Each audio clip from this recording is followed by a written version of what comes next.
January 23, 1989. 13 hours before his execution, Ted Bundy sat across from FBI agents and began confessing to murders he'd denied for over a decade. But this wasn't a moment of remorse.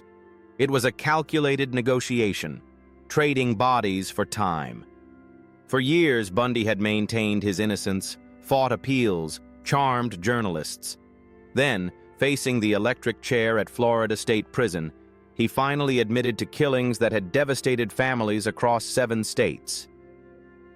But even in confession, Bundy was playing a game.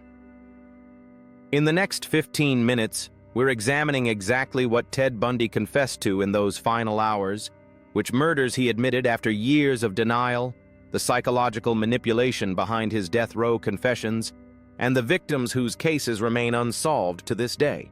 To understand Bundy's final confessions, you need to understand the strategy behind them. Throughout the 1980s, as his appeals were exhausted one by one, Bundy maintained a public persona of innocence. He gave interviews. He consulted with FBI profilers on other serial killer cases, positioning himself as an expert rather than a perpetrator. He became, in his own twisted narrative, a criminal psychology consultant. But behind the scenes, his legal team was running out of options. By January 1989, Florida Governor Bob Martinez had signed Bundy's death warrant. His execution was scheduled for January 24th at 7:00 a.m. In the days leading up to this date, Bundy's attorney, Polly Nelson, reached out to law enforcement agencies across the country with a proposition. Bundy was willing to confess to unsolved murders in exchange for stays of execution. The FBI sent Special Agent William Hagmeyer, who had built a rapport with Bundy over years of interviews. Detective Bob Keppel from Washington State flew to Florida. Detective Mike Fisher from Colorado made the trip. They all knew what this was. Bundy wasn't experiencing a moral awakening. He was attempting to trade information for his life, parcel by parcel. Psychologist Dr. Dorothy Lewis, who interviewed Bundy, later stated that his confessions were strategic, not cathartic. He would provide just enough detail to prove authenticity, then stop, hoping to leverage the next piece of information. Dr. Al Carlisle, who had evaluated Bundy years earlier in Utah, noted that even facing death, Bundy's narcissism prevented genuine remorse. This wasn't about the victims. It was about control. One final manipulation. One last game where Ted Bundy set the rules. The Pacific Northwest had been ground zero for Bundy's killing spree in 1974. Young women disappeared from college campuses, parks, and their own homes across Washington and Oregon. For years, families demanded answers. In his final confessions to Detective Bob Keppel, Bundy finally provided them. He admitted to the murder of Linda Ann Healy, a 21-year-old University of Washington student who vanished from her basement bedroom in February 1974. Bundy described entering her room at night, bludgeoning her, and carrying her body out wrapped in a bedsheet. Her skull would later be found on Taylor Mountain, one of Bundy's dump sites. He confessed to killing Donna Gail Manson, a 19-year-old Evergreen State College student who disappeared in March 1974 while walking to a jazz concert on campus. Her remains have never been found. Susan Rancourt, 18, vanished from Central Washington State College in April 1974. Bundy admitted to approaching her with a fake cast on his arm, asking for help carrying books to his car. It was a tactic he'd use repeatedly. Roberta Kathleen Parks, Brenda Ball, George Ann Hawkins. He methodically admitted to each killing, providing details that only the murderer could know. George Ann's case was particularly haunting.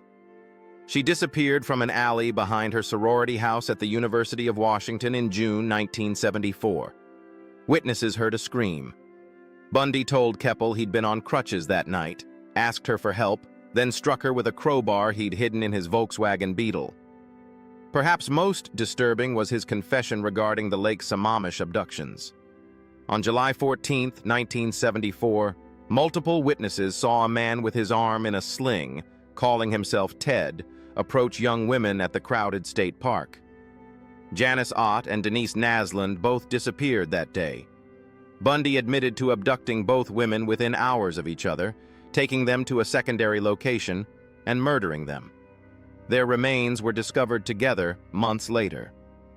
Detective Keppel recorded every word, finally able to close cases that had haunted his department for 15 years. Colorado had never forgotten Karen Campbell. The 23-year-old nurse vanished from a well-lit hallway of the Wildwood Inn in Snowmass Village in January 1975. She'd been on a ski vacation with her fiancé and his children. She excused herself to get a magazine from her room. She never returned. Her body was found a month later, 35 miles away, partially buried in snow. The brutality of the murder shocked investigators. Colorado detective Mike Fisher had pursued Bundy for years, convinced he was responsible not just for Corinne Campbell, but for other Colorado victims. In those final confessions, Fisher finally got confirmation. Bundy admitted to following Corinne Campbell in the hallway, striking her, and carrying her out of the inn through a fire exit to his car. He'd been staying at the same resort. Fisher pressed him on other cases. Bundy confirmed he had killed Julie Cunningham, a 26-year-old who disappeared while walking to a tavern in Vail in March 1975. He'd approached her on crutches, asked for help getting to his car, then overpowered her. Her body has never been found. He admitted to murdering Denise Oliverson, who vanished while riding her bicycle in Grand Junction in April 1975. Again, her remains were never recovered. Bundy told Fisher he'd thrown her body in a river. Most chillingly, Bundy confessed to the murder of Shelley Robertson, a 24-year-old whose remains were found by highway workers in August 1975. For years, investigators hadn't definitively connected her death to Bundy. Now, they had his admission. Detective Fisher later stated in interviews that even as Bundy confessed, he showed no genuine emotion about the victims. He spoke about the murders clinically, as if describing a hunting trip. Fisher asked him why Colorado, why these women? Bundy's response, documented in Fisher's notes, was chilling in its simplicity. They were available. They were vulnerable. That was enough. Even in his final hours, Ted Bundy held back. Investigators estimate he killed at least 30 women, possibly many more. He confessed to 30 homicides in those final interviews, but criminal psychologists and law enforcement believe that number is conservative. There were cases he alluded to but never fully detailed. Disappearances that fit his pattern but that he refused to confirm. Some believe this was his final act of control, taking secrets to his grave that would keep people talking about him forever. Ann Rule, the true crime author who worked alongside Bundy at a crisis hotline before his arrest, believed he killed as many as 100 women. While that number remains unverified, there are documented cases that bear his hallmarks, but that he never admitted to. The case of Rita Lorraine Jolly and Vicki Lynn Holler, two teenagers who disappeared from a shopping mall in Vancouver, Washington in 1974, has long been suspected to be Bundy's work. He was questioned about them, but never confessed. The disappearance of Anne Marie Burr, an 8-year-old who vanished from her Tacoma home in 1961, occurred when Bundy was 14 and living nearby. He denied involvement throughout his life, but some investigators remained suspicious. Bundy also hinted at murders in California, New Jersey, and Vermont that he never elaborated on.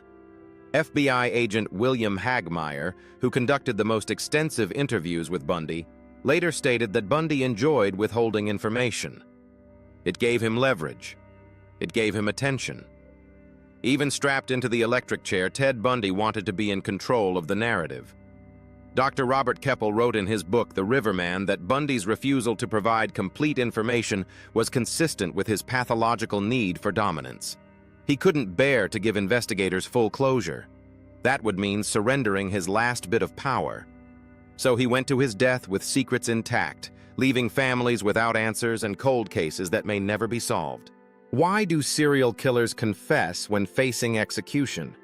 It's a question criminal psychologists have studied extensively, and Ted Bundy's case provides crucial insights. Dr. Catherine Ramsland, a forensic psychology professor who has studied serial killer confessions, identifies several motivations. First, legacy control. Serial killers are often deeply narcissistic. As death approaches, they want to ensure their story is told on their terms. Bundy gave extensive interviews to James Dobson, a Christian broadcaster, just days before his execution, blaming pornography for his crimes. Most psychologists view this as deflection, an attempt to craft a narrative that preserved his self-image. Second, manipulation for time. Bundy explicitly tried to trade confessions for execution delays. He believed that as long as he had information law enforcement wanted, he had value, and therefore leverage for appeals. This wasn't remorse, it was negotiation. Third, the need for recognition. FBI profiler John Douglas, who interviewed Bundy, noted that even facing death, Bundy wanted acknowledgement of his intelligence and planning. Confessing to murders demonstrated his capability, feeding his ego one final time. Fourth, some psychologists suggest a desire for human connection in final moments. Agent Hagmaier developed a rapport with Bundy over years. Some believe Bundy's confessions to Hagmaier were partly motivated by a twisted form of trust, the closest thing to friendship Bundy could experience. Finally, there's the possibility of genuine fear. Not remorse for victims, but fear of death itself and what might come after. Bundy met with religious advisors in his final days. Whether he experienced authentic spiritual concern or was simply covering all possibilities remains debated. What's clear is that even in confession, Bundy remained theatrical, calculated, and self-serving. Dr. Dorothy Lewis concluded that Bundy never truly accepted responsibility. He confessed to actions, but never internalized the moral weight of his crimes. He remained, until the end, the center of his own story. Confessions alone don't close cases. Investigators needed verification. Bundy provided details that only the killer would know, and detectives cross-referenced every statement with crime scene evidence, autopsy reports, and witness testimony. In the Georgianne Hawkins case, Bundy described the specific alley where he'd parked, the type of crowbar he'd used, and injuries to her skull that matched the medical examiner's findings. He knew which jewelry she'd been wearing when she disappeared, details never released to the public. For the Lake Sammamish abductions, Bundy described Janice Ott's bicycle, where he'd left it in the parking lot, and the specific location where he'd taken both victims. He detailed how he'd returned to the dump site weeks later, information that explained anomalies investigators had documented but couldn't explain. In Colorado, Detective Fisher brought photographs of locations without identifying them. Bundy correctly identified several dump sites and routes he'd taken, demonstrating knowledge impossible to fake. Forensic evidence supported many confessions. Dental impressions from bite marks on some victims matched Bundy's teeth. Fiber evidence from his car matched fibers found on remains. Credit card records placed him in locations consistent with his admitted timeline. However, some confessions couldn't be verified. Bodies Bundy claimed to have disposed of in rivers or remote areas were never found. Without remains, those cases remain officially unsolved, despite his admissions. Detective Keppel noted that Bundy occasionally embellished or provided vague details when he didn't actually remember specifics, but wanted to appear cooperative. Investigators learned to identify when Bundy was providing genuine information versus when he was performing. The verified confessions gave closure to many families, but the investigative rigor required to confirm those confessions demonstrated an important principle in criminal justice. Confession is not enough. Evidence must corroborate. Even from the mouth of a killer, truth requires verification. On January 24, 1989, at 7:16 a.m., Theodore Robert Bundy was pronounced dead. Outside Florida State Prison, crowds had gathered. Some held signs celebrating his execution. Others protested capital punishment. But away from the spectacle, in homes across 7 states, families received phone calls from detectives. Finally, after years of uncertainty, they had answers. Not the answers they wanted, but answers. Linda Healy's family could finally hold a funeral with closure. The Nasland and Ott families, who'd waited 15 years, knew definitively what had happened at Lake Sammamish. Corinne Campbell's fiancé, who'd been wrongly suspected by some, was fully exonerated by Bundy's confession. But closure came with anguish. Bundy's confessions confirmed the brutal reality of how their daughters, sisters, and friends had died. The details, even sanitized by detectives, were horrifying. And for families whose loved ones Bundy had alluded to but never fully confessed about, the pain was compounded. They had suspicions but not certainty. Hope was gone, but legal closure remained elusive. The legacy of Bundy's confessions extends beyond individual families. His case fundamentally changed how law enforcement approaches serial crime. The FBI's Behavioral Analysis Unit expanded significantly in the 1980s, partly due to lessons learned from the Bundy investigation. Multi-jurisdictional cooperation improved. DNA databases were developed to prevent killers from exploiting gaps between agencies. Victim advocacy became central to criminal investigations. Today, organizations like the National Center for Missing and Exploited Children and the National Missing and Unidentified Persons System exist partly because of failures highlighted by the Bundy case. Ted Bundy wanted to be remembered as intelligent, as someone who outsmarted authorities. Instead, his legacy is the strengthened systems designed to catch killers like him faster, the investigative techniques refined through his case, and the voices of 30-plus women who deserved better, whose stories are now told with dignity, not as footnotes to a killer's celebrity, but as individuals whose lives mattered.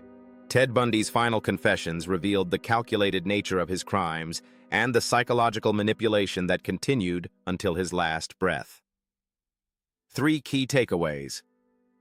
First, even in confession, serial killers often seek control and recognition rather than offering genuine remorse. Second, investigative verification of confessions through physical evidence remains critical, even when a perpetrator admits guilt. And third, the victims and their families are the true focus of these cases, not the perpetrator's mythology. If this analysis of criminal psychology and investigative process interests you, subscribe to Dark Files. We publish deeply researched documentaries on unsolved mysteries, cold cases, and the psychology behind criminal behavior every week. Next, we're examining the Golden State Killer case and how genealogy databases revolutionized cold case investigations 40 years after the crimes. Hit subscribe so you don't miss it.